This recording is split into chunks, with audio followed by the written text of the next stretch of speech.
Canon Freak here.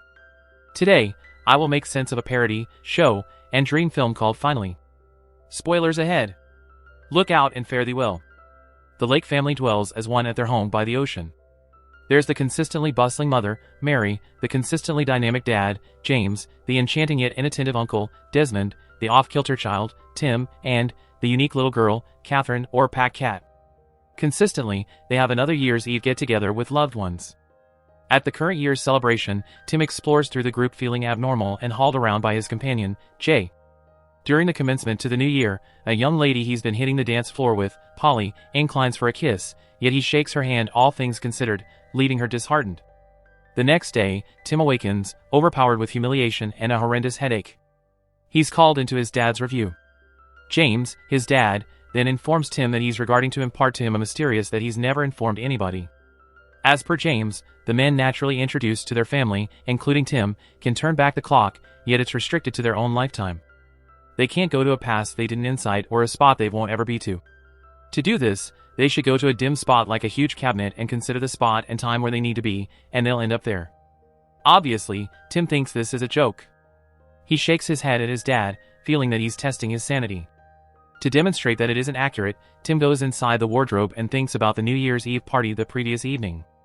Following a couple of moments, he lets out the unadulterated truth and is shocked to see himself wearing his garments from yesterday. Music and discussions reverberation from ground floor. He heads down and is quickly pulled by Jay, sidestepping a table that he recently pushed over. At the commencement, he kisses Polly, who responds happily. Subsequently, Tim returns into the storeroom and goes to the present. Understanding that the time travel is genuine, he pays attention to his dad's insight about the capacity, finding that it's the means by which James apparently possessed a great deal of energy for them. James prompts Tim not to involve the capacity for cash or power, so Tim concludes that he'll utilize it to track down adoration. That late spring, Pat Cat welcomes her sweetheart's cousin, Charlotte, to remain at the oceanside house for a very long time. As the family sunbathes with their visitor one evening, Tim desires to win Charlotte over. Seeing an open door, Tim consents to return sunscreen on Charlotte's nevertheless winds up spilling the container on her. Feeling embarrassed, he turns back the clock and acts all the more nonchalantly and cautiously about it. All through the mid-year, Tim endeavors to dazzle Charlotte however flops each time until it is past the point of no return. And afterward at last, it's Charlotte's last day in the house. On the night prior to she leaves, Tim desires to admit his affections for her yet is right away shot down before he could, finding that Pat Cat previously cautioned Charlotte that he could do this. Charlotte contemplates whether things would have turned out distinctively in the event that he conversed with her before her last evening at their home. The idea gives him a thought. Tim turns back the clock to admit to Charlotte around mid however, this time, Charlotte advises him to ask her again on her last evening at their home. This affirms that he never got an opportunity with Charlotte, regardless. Tim at long last abandons chasing after her. The day after Charlotte left, Tim passes on their home and moves to London, where he remains with James' companion, Harry. Tim is invigorated for the new section of his life ahead yet is disheartened to discover that Harry is a short combined dramatist. In the initial half year, Tim hasn't had any karma in sentiment, finding that his profession as a legal counselor familiarizes him generally with different men.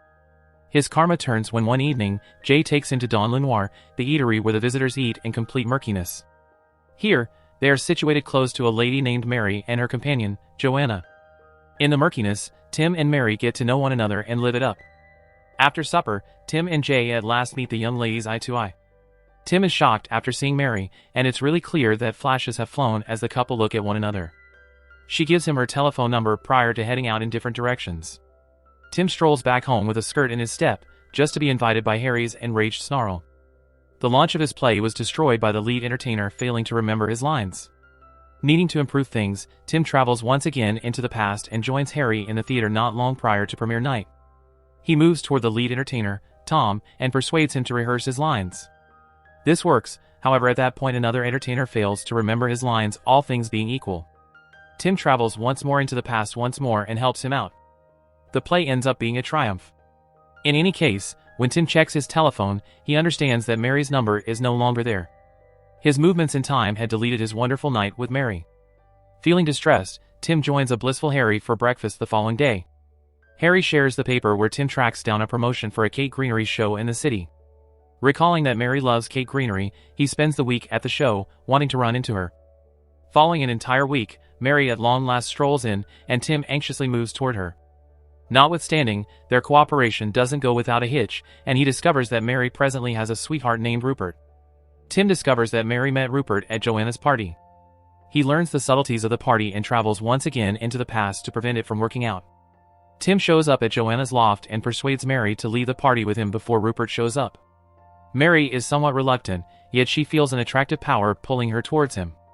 As they leave, they brush past Rupert, who accidentally strolled past his alleged future sweetheart.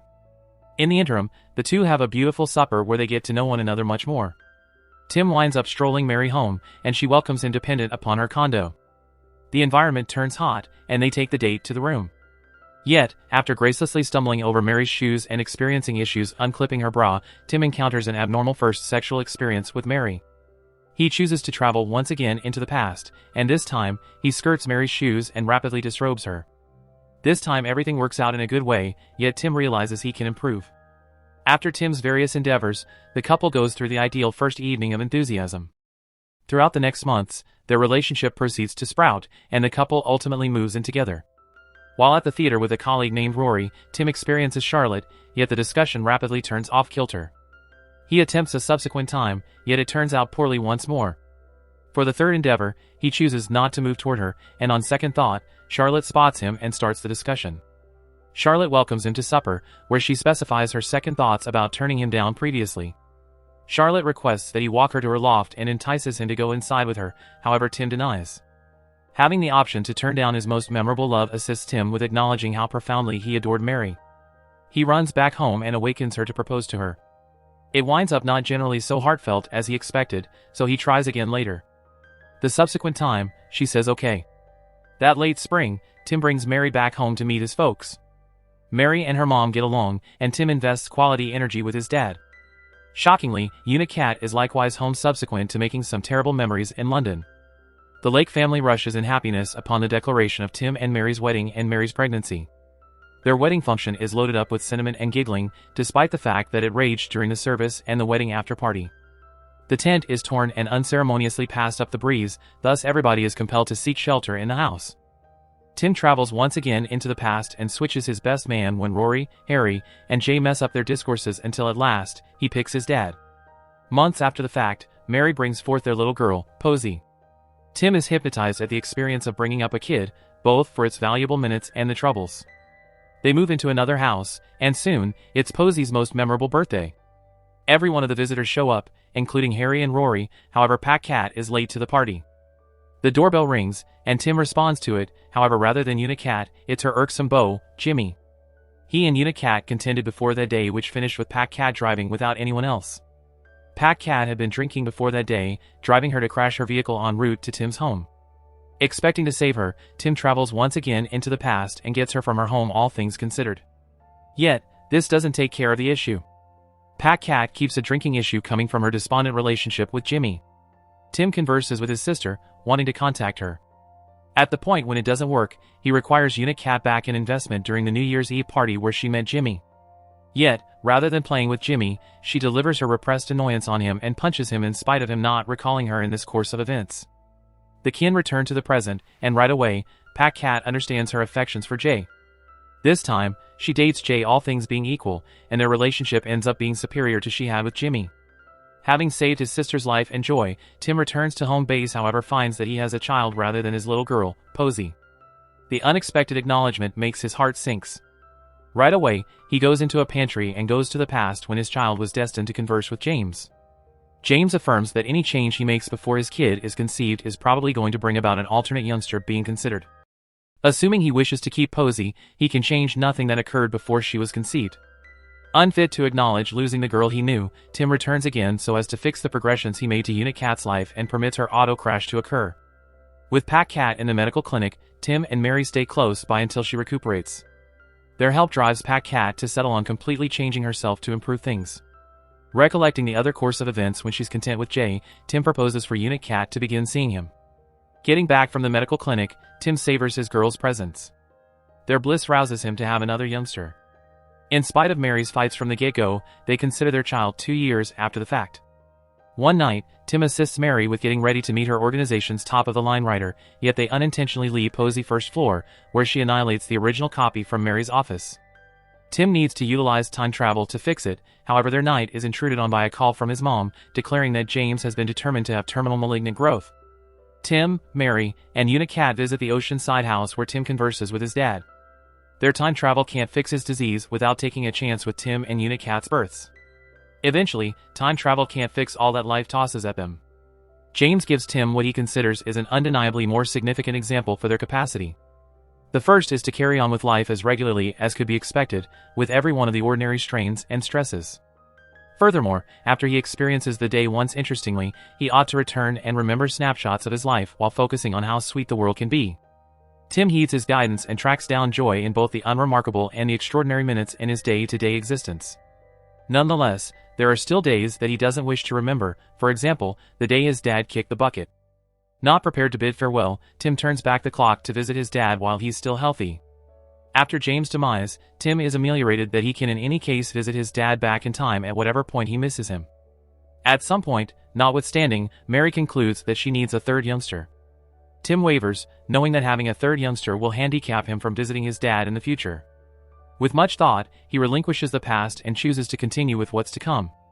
He then, at that point, consents to have another youngster. Months after the fact, Mary is vigorously pregnant and will be conceiving an offspring soon. This is Tim's last opportunity to visit his dad before he travels once more into the past and plays table tennis with his dad once and for all. Seeing the pity in Tim's eyes, James understands that it is their last time together. He acknowledges this and tells him that he concurs with his child's choice. As a treat, the two of them turn back the clock to when Tim was a little fellow. Both in better well-being and with additional energy, James and Tim run and play by the oceanside once and for all. Tim says his last farewells to his dad and gets back to right now when his third youngster is conceived. Years pass, and Tim go on with life regularly, enjoying both the chuckles and tears with his loved ones. He has finished his family with Mary, while Una Cat likewise brings forth her kid with Jay. One morning, he permits Mary to stay in bed and plans breakfast for his children, savoring their presence. Tim chooses to at no point ever time travel in the future, living every day as though it's the subsequent time he's lived it. This time, he centers around valuing life, from the huge occasions to the littlest subtleties.